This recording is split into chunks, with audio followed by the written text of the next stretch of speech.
Donc on rappelle Hugo Décrypte qui a sorti une plateforme maintenant pour trouver de l'emploi pour les jeunes. Alors apparemment, c'est les employeurs qui payent un abonnement pour aider les jeunes. Et lui, comme ça, il a plein de jeunes. Quel génie, hein, l'argent qu'il va se faire. C'est ça, là.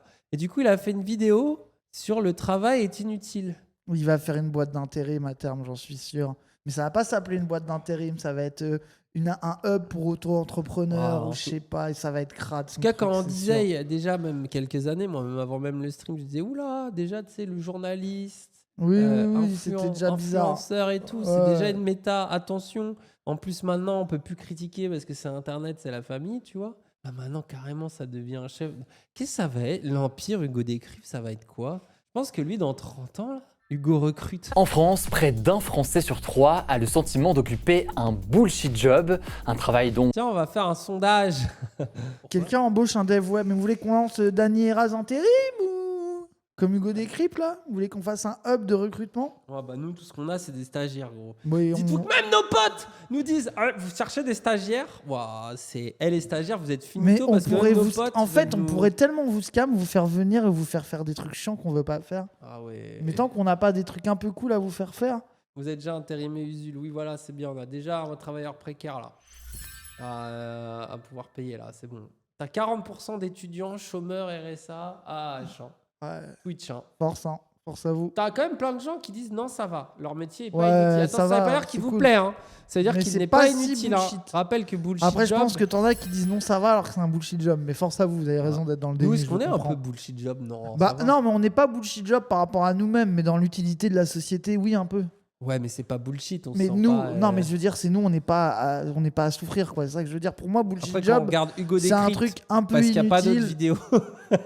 Après, gros. Non, en vrai, la vidéo, elle a l'air bien. Where even the person doing the job secretly believes the job really shouldn't exist. But a part of the conditions of employment is that you have to pretend that it does. Alors moi je suis élagueur, j'entretiens les arbres. Mon travail a un réel sens pour la société. Ah oui, c'est pas un bullshit Oui, job. ça va. Par rapport à Lui, la société. toi, t'as un bullshit job, toi. Je suis directrice générale pour un établissement culturel. La culture, ouais, c'est utile tous les jours à la société, on en a besoin. Oula, Oula. ça c'est quelqu'un qui justifie son taf. là. Oula, DG pour un établissement culturel. oula. Et je pense pas que ce soit... Consultante, Bon, ça veut après, dire quoi? Consultant, ça veut dire que tu te fais payer pour donner des conseils, quoi. Super. Mais moi, je veux faire ça, moi. Moi, je veux être consultant. Mais tu sais que c'est notre avenir, ça. Hein. Ah ouais? Bah oui, quand les gens, avec tout ce qu'on a mis, on a entrepris, un jour, il y aura des gens, ils vont nous payer très cher juste pour qu'on leur dise ouais, faites plutôt ça. Moi, que je suis ça, ultra en chaud. fait. Moi, je peux être consultant dans plein de trucs. Moi, consultez-moi, j'ai plus d'expérience que lui d'ailleurs. Donc, proposez-moi d'abord, envoyez-moi des MP à moi. Ça dépend sur quoi. Hein. Moi, j'ai regardé tous les cauchemars en cuisine et à chaque fois, je devine les solutions que leur donne Philippe Etchebest. Donc, si vous avez un problème dans votre Moi, j'ai fait restaurant, des je peux être centaines de consultant. vidéos. Hein. J'ai monté des boîtes. J'ai monté J'ai des sorties. boîtes, il a dit. Une. Mais on dirait que c'est des tellement, voilà. Et quand on sait quand même le temps qu'on passe dans une vie à travailler, rendez-vous compte, c'est absolument colossal. Et c'est même assez, il faut le dire, Oui. perturbant. All right, yeah. Lui, c'est David Graeber, un anthropologue américain, Oula. et c'est à lui que l'on doit ce concept de bullshit job. But at the same time, you're secretly Ça, c'est quand même. Attends, c'est pas un bullshit job T'as vu d'être l'inventeur du bullshit job. Après, c'est un point commun de tous les gauchistes bizarres qui veulent pas travailler d'avoir un pull rouge et une chemise blanche en dessous. Hein. Ouais, mais les cheveux pas propres, c'est. Oui, Wanted toi, au by moins, the tu te respectais plus que lui, je suis Bon, d'accord. après, j'ai une tête de con. aussi. knowledge Non, après, that c'est you're not gros, surtout actually lui, il a 50 balais, gros. doing anything. Après, il a l'air basé en That vrai. if your job didn't Ouais, il a l'air exist cool. at all, the world either would change in no way. Ça, c'est pour ça que t'as vraiment des bullshit jobs. C'est vraiment des gens qui sont en mode je ne sers à rien. Or even might become a slightly better place. Ok, donc là, ce qu'il nous dit, en gros, c'est qu'un bullshit job, ça n'apporte rien au monde. Et quand on lit d'ailleurs les premières pages de ce livre, on se rend compte assez rapidement qu'il s'agit le plus souvent d'emplois qui ont pourtant pas mal de Même le salarié ne parvient pas à justifier son existence. prestige en fait. Des emplois que pas mal de personnes aimeraient finir par Oui, parce atteindre, que qui sont... bullshit job, moi, j'ai la vision d'un truc mal payé, un peu gaze.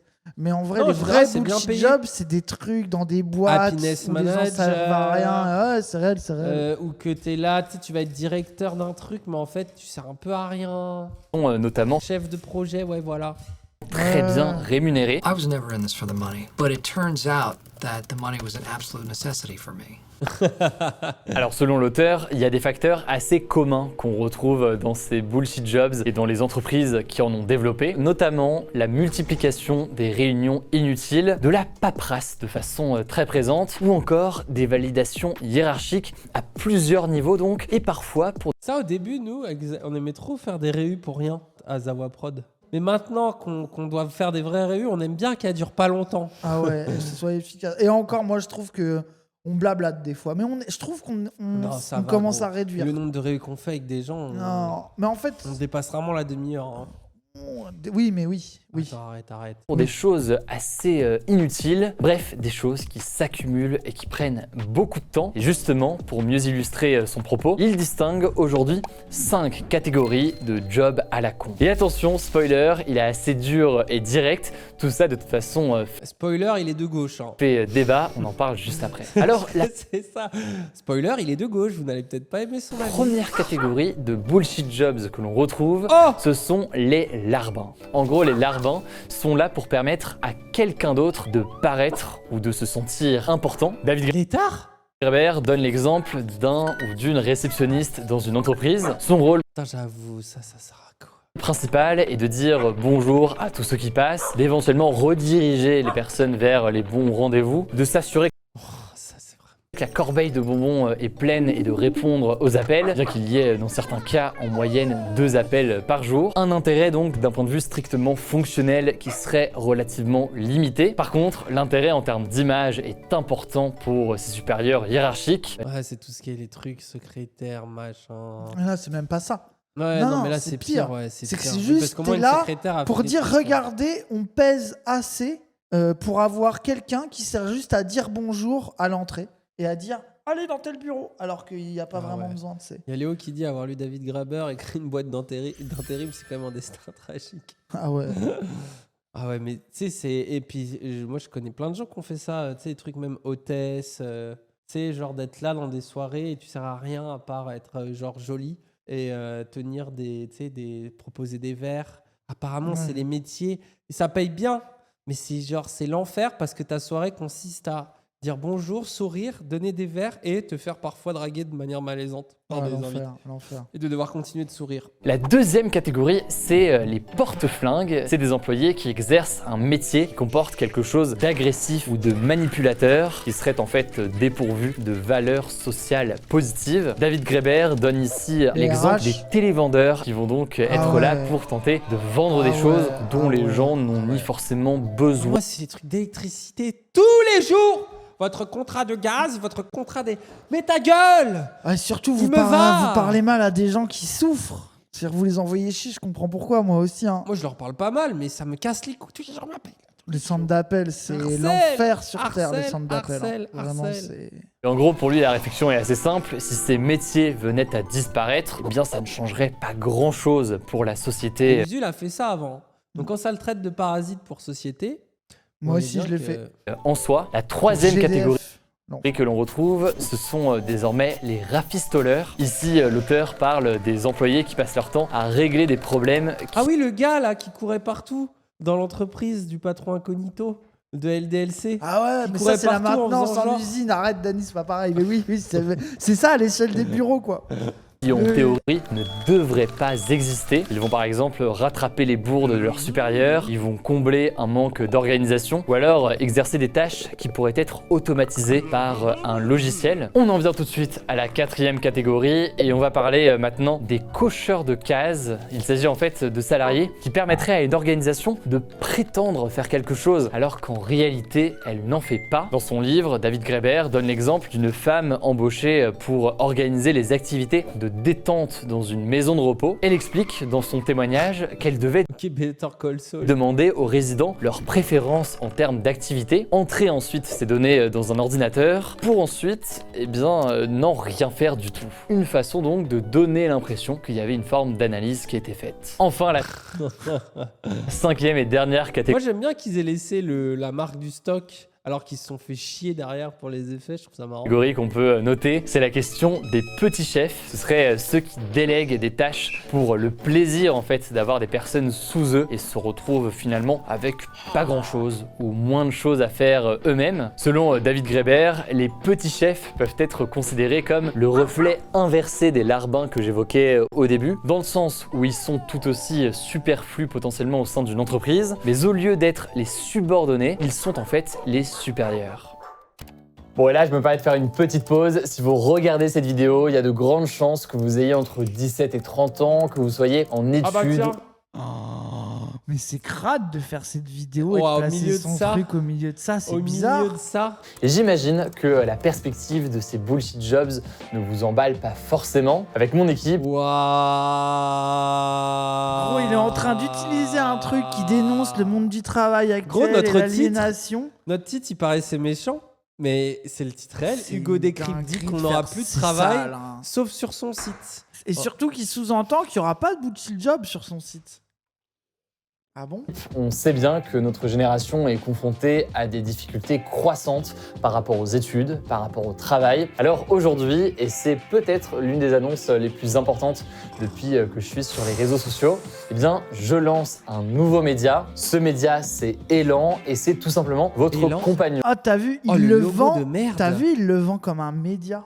Oui, C'est-à-dire, c'est pas une bizarre. plateforme de job, c'est pas un intermédiaire privé pour trouver le job. Ça aussi, je pense, c'est une question juridique. T'as vu, il le Ouais, vend il est comme trop un média, fort. quoi. C'est Waouh. quelle arnaque. Il a créé le admission post-bac. Alors quoi. que ça va être une sorte de hub où t'as des Non, mais lui- entreprises qui vont chercher des profils, quoi. Lui, il va se faire payer des couilles en or par des entreprises. Là, il a peut-être trouvé un filon. hein. Ah ouais. Et même si ça se plante, il a fait un beau scam. Il pourra le faire oublier et se faire un billet. Ah ouais. Et ça, c'est vraiment l'argument, les jeunes, la génération. Moi, je touche les jeunes. Vous avez du mal à recruter des jeunes. Payez votre... Ouah, c'est... Ah, désolé, je trouve C'est ça un autre truc. ultra sombre. hein. Ah, c'est pas ça, Elan? C'est encore autre chose. Attendez, c'est encore autre chose. Attends, je comprends rien. Job Hugo Décrypte. Si, c'est ça, Elan. Job d'été saisonnier. Oui, Élan. Wow. Alternance. La halle métro. ingénieur, Alternance. Ah bah Inside super. hein. Sales. Consultant Docteur junior, formation BTS, mention complémentaire. Alternance. People Partner, mais c'est quoi ça? Partnership Beaucoup Manager. de stages, hein, stage beaucoup en scale-up. d'alternance. hein. Bah voilà les stagiaires, tiens. Vous êtes là, travailler au stage, bah voilà. Vous Il y a avez un 20 super offres site. pour l'instant. Ouais, le truc qui va servir à prendre des fonds. J'espère qu'il va arnaquer des gros riches et que ça va disparaître. hein. Alors vous pouvez déjà vous abonner à tous les comptes, ça se passe principalement sur Instagram et sur TikTok. Vous pouvez aussi nous suivre sur YouTube. On rappelle que tous les streamers youtubeurs, je parle pas de politique, ils sont potes avec ce gars. En fait, c'est ça que je trouve précis, tu vois. Ah ouais. Bref. En plus, franchement, il fait du bon taf, hein, des fois. Non, oui. Des ça- fois, c'est Les catastrophique. interviews politiques En fait- qu'on avait vues, elles avaient glow up, par exemple. au bout Bah, d'un moment. la question du Go Décrypte, c'est il centralise les choses et donc ça peut devenir le David Pujadas de notre génération. Donc il faut rester méfiant. Mais des fois, il y a des très bonnes vidéos. Là, en plus, la vidéo est vraiment pas mal hein, en dehors du truc. Mais il y a quand même un truc business là, un peu terrifiant là-dedans. Après, peut-être que ça va vraiment aider des jeunes, j'en sais rien. Alors que faut-il retenir? Vous êtes trop dur. Alors, il y a des gens qui disent calmez-vous, il est juste des news AFP. Et d'autres, vous êtes trop dur. Bah, peut-être qu'on a un avis un peu nuancé quand même. Comme Moi, je d'hab, trouve on a pas raison, que tout est quoi. acheté. Hein. Franchement, tout n'est pas acheté. hein. Non, franchement. Il y a des aspects où moi, Mais moi, je peux trouve que apprécier, même en interview. Tu sens il est que bon. quand il fait. Bah, justement, c'est pour ça que moi j'ai mis en avant les interviews. Je trouve que tu sens que quand il a bossé un truc, tu vois, un gros événement, genre interviewer Macron pendant 1 heure, tu sens qu'il a bossé son truc et qu'il Ouais. essaye de relancer et tout. C'est pas comme faire de la news au kilomètre sur des shorts. Je suis d'accord avec vous, les gens. Après, les shirts, c'est important. Moi, Non, je pense non, mais que plein de C'est gens... pas pour dire que c'est mal, c'est juste que consomment tu de vois la l'actu. différence de travail investi Non, entre mais en les fait, deux, quoi. il faudrait qu'on ait la même exigence qu'on peut avoir envers les médias traditionnels, envers ces formes de nouveaux médias, en fait, numériques. Sauf que j'ai l'impression qu'on n'ose pas, justement, à cause de la barre de l'influenceur, copain des stars que j'aime bien sur YouTube. C'est ça que je trouve plus critiquable, mais c'est même pas forcément lui. Parce qu'en fait, lui, c'est le produit de son époque aussi, tu vois. Il y a un point commun quand même à toutes ces catégories, c'est que à chaque fois, il s'agit de ce que l'on peut qualifier d'employés de bureau. C'est donc des employés, surtout des cadres ou autres professions. Je nous imagine. Tu mets l'état là, comme ça. Supérieures. Dites-vous que nous, aujourd'hui, il y a un de nos salariés qui nous a appelé pour dire les gars, j'ai un problème, je pourrais pas venir, j'ai pris le train dans le mauvais sens. Quand même, je vais redire la phrase. La raison de son absence, c'est j'ai pris le train dans le mauvais sens. Après, on a dit Après, c'est notre quota. Non, mais c'est pas grave. Moi, je n'en veux pas. C'est pas. Mais genre, Mais c'est quand même, drôle, c'est par contre. incroyable quand tu reçois ça. Ah oui, Je- tu sais que je me suis réveillé au milieu de la nuit, j'ai vu ça, j'ai fait ah oui, ok. Vraiment, C'est trop marrant en vrai. C'est grave. Et ça, c'est d'ailleurs une chose super intéressante que David Graeber explique. Il ne faut surtout pas confondre les jobs à la con, donc les bullshit jobs, et les jobs de merde, comme il les qualifie. En effet, contrairement aux jobs à la con, donc aux bullshit jobs, les jobs qui sont souvent qualifiés comme jobs de merde Ils sont sont en utiles. fait bénéfiques et utiles pour Ah la oui. société. David Graeber prend par exemple ici la question des emplois de nettoyage, des emplois qui ne sont Ah oui, en moi, ça, rien tu vois, je le mettrais pas dans le bullshit job. Bah oui, c'est ce qu'il vient de dire. Bah oui. Non, mais bien sûr, c'est ça. Bah non, mais Moi, c'est pas dire Moi, je Mon ferais comme analyse est l'auteur. importante. Les gens sont là pour que je dise si je suis d'accord Oui, ou pas. mais sauf que Je suis d'accord Oui. avec David Graeber. Ah mais moi Rask, Moi, vous si pourrez j'écrivais un écrire. Non, Vous mais en fait, pourrez c'est comme tu écrire l'as dit. David Graeber Moi validé par Raz. Moi, si je devais écrire un livre, je ferais la même chose. Exactement, j'aurais le même avis. dégradant en Je le soi, valide. puisque par nature, c'est des choses qui sont essentielles, indispensables et dont le résultat plaît à tout De le toute monde. façon, vous voulez savoir, c'est un bullshit job. Est-ce que vous travaillez pendant le Covid? Allez hop. Pour moi, c'est simple. Hein. D'ailleurs, Nous, on travaillait. On n'a jamais été aussi utile qu'à ce moment-là. Non, c'est vrai. Gros, je crois que les centres d'appel c'était ouvert pendant le Covid. Hein. Non? Ah, je sais pas. Peut-être moins, hein, télétravail. Après, plus. tu regardes, il y a des trucs de commerce, c'est des bullshit jobs sans en être, quoi. Ça veut rien dire si Genre on par a bien exemple, vu dans la rue genre qu'il y par avait, exemple, genre avoir un resto, c'est pas forcément un bullshit job. Il y a des gens qui kiffent être cuisiniers, qui sont dans des bons restos, qui font bien leur hein. cuisine. Mais ils ont été grassement payés C'est par vrai. la Macronie. C'est vrai en plus. Mais de fait, c'est perçu comme des jobs de merde, car les employés sont souvent payés une misère, doivent souvent porter un uniforme peu attrayant et manipuler d'ailleurs dans certains cas des produits chimiques et dangereux. Et là, on aurait aussi pu prendre le cas des infirmières, des professionnels de la petite enfance ou Moi, je encore suis d'accord, beaucoup de les métiers en fait infirmières n'est pas un bullshit job. du social en Je général. valide. Ici, David Graeber souligne que les jobs ayant une mauvaise image sont des boulots de col bleu, c'est-à-dire des jobs avec des travailleurs réalisant des tâches manuelles, à l'inverse des bullshit jobs, qui sont donc des boulots de col blanc, donc des travailleurs de bureau essentiellement. Le col blanc donc. Nous, on est col noir. On est tous les deux habillés en noir. Avec un col, mais noir. Oui, je sais pas, en fait, col noir, ça fait groupuscule d'extrême droite, j'aime pas trop. Tu vois ce que je veux dire? Ah ouais, c'est nous col noir. C'est nous les cols noirs. On a posé une bombe. Ah, au secours. Alors, pourquoi est-ce que notre société crée des emplois qui, pour certains, ne servent absolument à rien? Bon, pour répondre à cette question qui est relativement large, on va pas se mentir, faut déjà remonter aux origines des bullshit jobs, car il faut quand même rappeler qu'il fut un temps, le travail de bureau était quelque chose qui était quand même beaucoup plus rare. Les bullshit jobs sont en fait essentiellement des jobs qui ont été créés après la Seconde Guerre mondiale. Et pour remettre un peu de contexte, en fait, au lendemain de la Seconde Guerre mondiale, les politiques économiques des gouvernements des pays développés. Et là, je suis heureux que tout soit sur les drives quand je vois les. Tu sais, moi, ce qui m'angoisse, Les c'est les archives, classeurs les boîtes et les d'archives. archives. Nous, on a archives 0. C'est parce que tout est en ligne. Oh, quel bonheur, ça.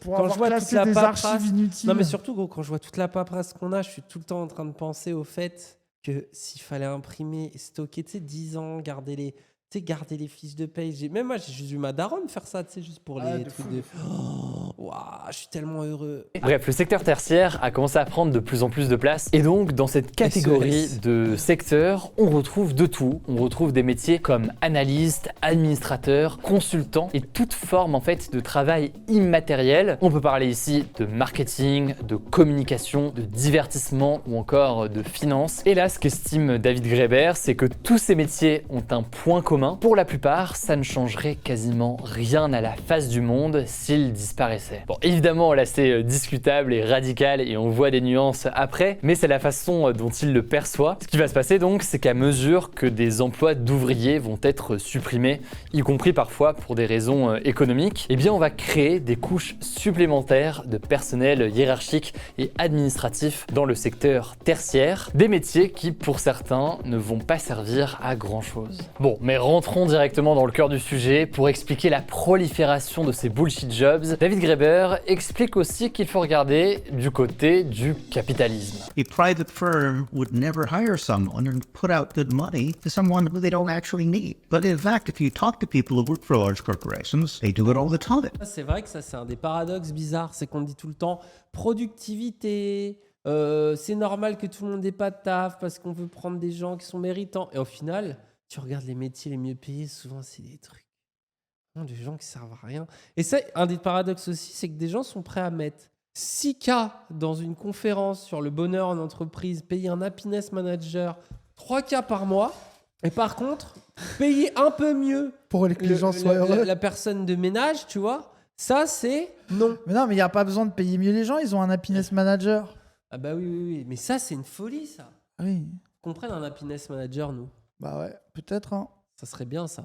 Arrivé dans une période où l'idée de faire des profits, faire donc de plus en plus d'argent, est devenue ce qui dictait les entreprises, en tout cas pour la très grande majorité. Mais le truc, c'est que tous les gains obtenus étaient surtout partagés par des métiers entre guillemets supérieurs, qu'il s'agisse de nouvelles primes, d'augmentation de salaire, d'obtenir de l'argent suite à la performance de l'entreprise, et bien tout ça finalement avantageait Les plans me font. bien plus les personnes qui avaient des T'es vraiment, tu sais, quand t'es ce gars-là, Pauvre. pour moi, t'es vraiment genre. T'étais Gros, la le nombre société. de gens aliénés à la défense.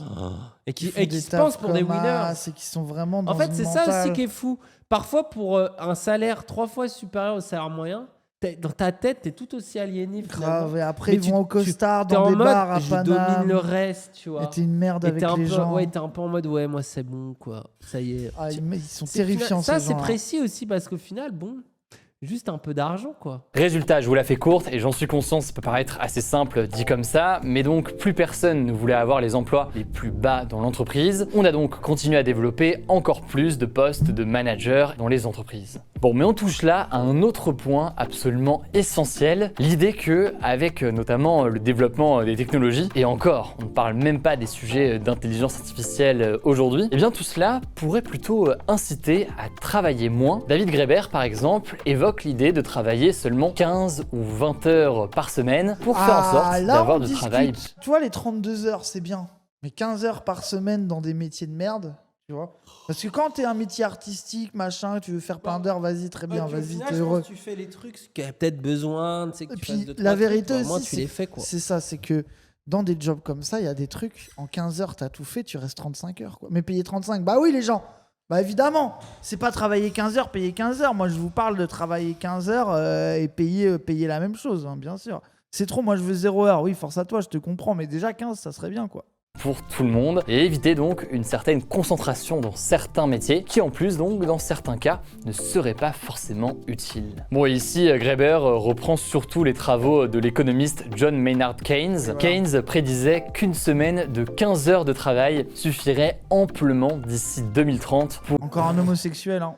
2030, hein. Ouais, on y est, t'inquiète. pour satisfaire ses besoins. Vous l'aurez compris, C'est à grave, l'échelle hein. en tout cas des pays développés, Mais surtout globalement qu'en plus, genre, la productivité n'a fait, genre, notamment en France, par exemple, les capacités productives des gens n'a fait qu'augmenter, quoi. Genre, c'est vraiment, mais ça en plus, genre, c'est l'expérience commune de tout salarié, c'est de travailler trop d'heures pour ce que tu as besoin, quoi. Et Bah genre, oui, c'est puis en la plus, avec expérience les- commune. Avec la robotisation, les IA, les logiciels, énormément de choses. Tu vois, typiquement, tout à l'heure, je parlais de trucs de compta en mode ah, trop bien et tout. Mais gros, je serais incapable de faire ça si c'était full format papier. Ce qui me permet de faire ça, c'est les logiciels, c'est, tu vois, le progrès numérique fait que bah, ça me prend 15 heures dans la semaine, quoi. Et du coup, je suis tranquille. Tu vois, alors que sinon. Et c'est pour ça, en fait, que ouais, c'est vraiment pensable, hein, moi, je pense. Hein. Ça me paraît pas si déconnant que ça de dire 15 heures. Mais alors, aller dire ça sur les plateaux télé, où déjà, quand ça dit attention, mollo, les heures supplémentaires, tout le monde râle, et que ça commence à reparler, il faut remettre les 42 heures. Globalement, pour la plupart des gouvernements successifs, que ce soit en France ou alors dans l'Union européenne, ce qu'on a surtout aujourd'hui, c'est des recherches de plein emploi à tout prix, même si les partisans de la réduction du temps de travail répondent à cela qu'une semaine plus courte imposerait de mieux répartir le travail entre chacun et donc aiderait à atteindre le plein emploi. Et des recherches de compétitivité, donc l'idée de ne pas travailler forcément moins par crainte donc d'être moins compétitif par rapport à d'autres pays et donc finalement qu'on perde des emplois. Et cela donc, notamment selon cet auteur, se fait au détriment d'une réflexion plus large sur la place du travail et la façon entre guillemets de travailler intelligemment. Il y a donc des réflexions ici économiques, vous l'avez compris, mais il y a aussi des réflexions d'ordre quasiment philosophique ou éthique, l'idée notamment d'une pensée commune et d'un sacrifice commun dans le travail. On peut dire politique aussi, petit mot qui effraie, on dirait. Voilà pourquoi, même Mais je si suis d'accord, hein, sinon. les bullshit jobs déjà. continuent de se multiplier, il ne faudrait surtout rien dire car tout travail, quel qu'il soit, est bien mieux que de ne pas avoir de travail du tout. Mais pour Graeber, en revanche, eh bien, ces bullshit jobs ne sont pas sans conséquences pour les travailleurs. Là-dessus, c'est intéressant de voir qu'après la sortie de son livre en 2018, il y a eu un écho extrêmement important, surtout quand même aux États-Unis au départ. L'auteur ne pouvait pas imaginer que sa critique du système dans lequel on est allait participer à une forme de prise de conscience. Oui, au premier abord, l'idée de faire un travail où finalement, eh bien, il y a peu de missions très importantes ou quoi, ça peut paraître être Là, il y un en a métier. combien là dans cette position-là qui nous écoutent en ce moment? Je regarde tout en VOD quand je joue aux jeux vidéo à mon poste de travail. En télétravail. Et finalement, ce qu'on observe, c'est que ceux qui ont un bullshit job payent en fait un prix moral et psychologique qui parfois peut être très élevé. Nombreuses sont les personnes à tomber en dépression ou en burn-out. Alors burn-out, c'est un terme qui a été démocratisé par le docteur François Baumann, auteur Encore un du terme livre Le Burn-out quand le travail n'a plus aucun sens, un livre paru en 2018. Et de quoi parle-t-on ici en fait? C'est le fait de ne plus donner de sens à ses tâches et de finir par ne plus avoir d'énergie Mais attends. pour les exécuter. Pourquoi Brown? C'était Burn-out? Elle est pas borne? Après, il y a eu Burn-out en mode t'es épuisé. Borne en Il y a mode le ça te bord. fait. Pour moi, on Non, va pas être borne. Non, Bord. bord. Ah oui, bord. Sinon, c'est Mais le. pour moi, c'est le- ça, mais pourquoi brown? Pourquoi Brown? Bord, C'est le ça caca? suffisait, non? C'est genre t'es dans le caca du travail, quoi. Ah ouais. Après, moi, le caca du travail, ça, je connais. Hein. Un petit café au taf et on va chier, quoi. C'est bizarre quand même. Chelou. Or, évidemment, prendre le risque d'assumer que son travail ne sert à rien, c'est un risque d'un point de vue social par rapport à son entourage, mais c'est un risque aussi évidemment d'un point de vue économique, par Bah oui, tu vas pas dire à ton patron, en fait, il sert à rien mon taf, surtout si t'es bien payé, quoi. Bah, il compte son crainte donc de ne pas retrouver un emploi derrière. On se retrouve ainsi dans un Mais ça, système c'est les pièges, tu sais, ça, c'est les pièges de confort, des fois. C'est quand tu te retrouves dans une situation, au final, pas si ouf, mais comme tu sais que le reste du monde pue la merde, Tu serres les dents. bah tu te dis, ah, je suis bien. Et en fait, ça c'est un piège de fou. Parce que souvent, moi, je trouve que tu as plein de dépressions qui peuvent démarrer de ça. Moi, j'ai connu plein de gens, même moi, un peu la période YouTube, je dirais que c'était un peu ça aussi, où je me disais, en vrai, YouTubeur, c'est bien. Pourtant, j'étais plus heureux, tu vois. Mais je me disais, c'est bien, il faut pas que je quitte ça. Plein de gens aimeraient être à ma place. Et en fait, tu te retrouves dans une sorte de réflexion toxique de je peux plus bouger, tu vois. Je peux pas changer ma vie, alors que clairement, tout clignote dans mon cerveau pour me dire, ma vie te plaît pas. Mais tu te dis, ouais, mais les autres, donc c'est intérêt supplémentaire, même quand tu réussis un peu au capitalisme jeu et que tu t'en sors, intérêt supplémentaire de vouloir une société plus égalitaire, c'est du coup d'avoir justement l'assurance que si tu dis, oh, en fait, ça me plaît plus, bah vas-y, t'es free de le penser, en fait. qui a une certaine perversité, avec d'un côté des personnes qui cherchent un emploi, qui veulent travailler mais qui n'en trouvent pas, au milieu des personnes qui ont un emploi qui est très utile pour plein de raisons au sein de la société, mais qui est très peu valorisé, à tout point de vue d'ailleurs, y compris en termes de salaire. Réel, j'ai eu ça dans mon taf. CDI, horaire de bureau, vacances scolaires, résultat, arrêt depuis 6 mois. Ouais, bah ouais. Et je pense plein de gens en CDI aussi qui se disent, j'ai le Graal, j'ai le CDI. Tu vois tout le monde galérer en intérim, être au chômage, être dans la merde, lancer un business qui marche pas. Tu dis, bon, je reste en CDI. Et au final, tu troques ta liberté, quoi. Donc, c'est pour ça que c'est... Surtout aujourd'hui, je trouve, encore plus qu'avant, tu peux pas te dire qu'il y a de sécurité de l'emploi, en fait. Genre, dans presque aucun taf, quoi. Tu vois, au final. Genre, moi, ça, la sécurité de l'emploi, mon cerveau arrive pas à y croire. Je crois qu'il est trop Ça fait un paro. moment que c'est comme ça. Hein. Et enfin, des métiers qui sont valorisés socialement, qui peuvent être bien payés, mais qui pour certains ne remplissent aucun rôle réel, ce qui amène donc forcément à une forme de décalage. Alors, à qui profite cette situation? C'est À qui profite cette situation? Bah, Wow. moi, je pense que la réponse, elle est facile. Hein. commencer à avoir peut-être un chemin qui se trace. Selon l'auteur, c'est une forme Un faisceau d'indices vers le capitalisme et Je la sais politique pas, de oui. gauche, peut-être, Hugo. Allez, t'y es presque, là. d'équilibre qui est maintenu ici, un équilibre entre le Ah, élan. Les bâtards. besoin de distinction sociale des personnes les plus riches, le besoin ensuite pour les managers d'avoir des subalternes et la nécessité, y compris politique, de maintenir au travail la majeure partie de la population sans... Et si un jour on a un manager, on met l'étard. Comme ça, tout le monde va l'insulter. Ouais, personne l'écoutera, ce sera un manager. Surtout que tu vois, inutile. l'étard, parfois les gens ont un peu d'empathie parce qu'ils restent en bas de l'échelle, tu vois. Mais le jour où il a un rôle intermédiaire de petit chef. Un rôle? T'es redevenu Toulousain d'un coup? Moi, je suis en brown out. forte Toi, t'es souvent en eat out, en hungry out. Ouais. C'est-à-dire que t'as faim et donc tu C'est sors vrai du ça. stream. Mais moi, je suis pas en Je burn-out. te sens un peu en burn-out. mode hungry Non, là, out, ça hein. va. Là, j'ai un petit bout de sandwich, il me rassure. Je me dis, je peux croquer dedans à tout moment. Non, mais tu vois ce que je veux dire? Du coup, j'ai pas l'angoisse de la faim. Ça veut dire là, peut-être, j'aurai faim. Mais là, vu que je peux me dire à tout moment, je peux croquer dedans, me fait que j'ai pas faim.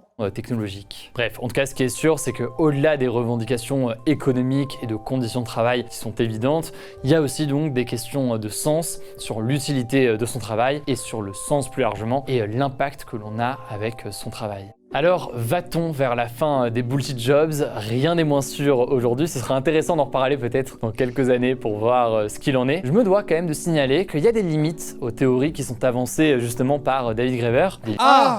Cette vidéo était bien. Bon, bah, en fait, c'est nul. Allez sur Elan, vous aurez un travail. Limites Allez, hop. qui sont quand même importantes, même si son livre et les témoignages sont très intéressants. D'autres spécialistes, qu'ils soient économistes ou encore chercheurs, remettent en cause certains aspects de ces théories. Déjà en Tu 2021, m'étonnes. le magazine britannique The Economist a par exemple relayé l'étude de 3 universitaires qui certes reconnaissent Allez, la thèse de The David Graeber Economist. sur les bullshit Allez.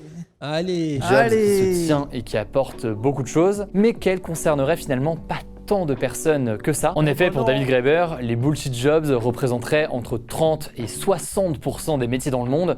C'est donc un chiffre qui est très Ah oui, là, c'est beaucoup quand même. important. Or, eh bien, les 3 chercheurs expliquent que selon en fait la manière de formuler la question de l'utilité d'un travail, eh bien, ça peut fausser pas mal la réponse. En gros, si je vous posais la question « Est-ce que votre job est utile ?», il y a de fortes chances que vous me répondiez que non, il ne change pas le monde. Et en même temps, le mien non plus, je pense pas que je change le monde. C'est le cas, je pense, pour beaucoup de gens. En tout cas, nous, on change le monde. Hein. Bon, on a changé la gauche déjà. On a changé le Twitch français. Bah, regarde Twitter, il nous en fait, non? Donc pour moi, c'est oui. On voit que les réponses sont différentes et qu'il peut y avoir un taux de réponse positif à l'idée d'un bullshit jobs qui est beaucoup plus faible. En tout cas là-dessus, je vous mets le lien de l'étude en description si vous voulez en savoir plus. Et c'est intéressant de voir évidemment des éléments de nuance à tout ça. Tout le monde sert à rien. La vie est absurde. Voilà. Allez hop, Réel, ça, par contre. ça c'est fait. Hein?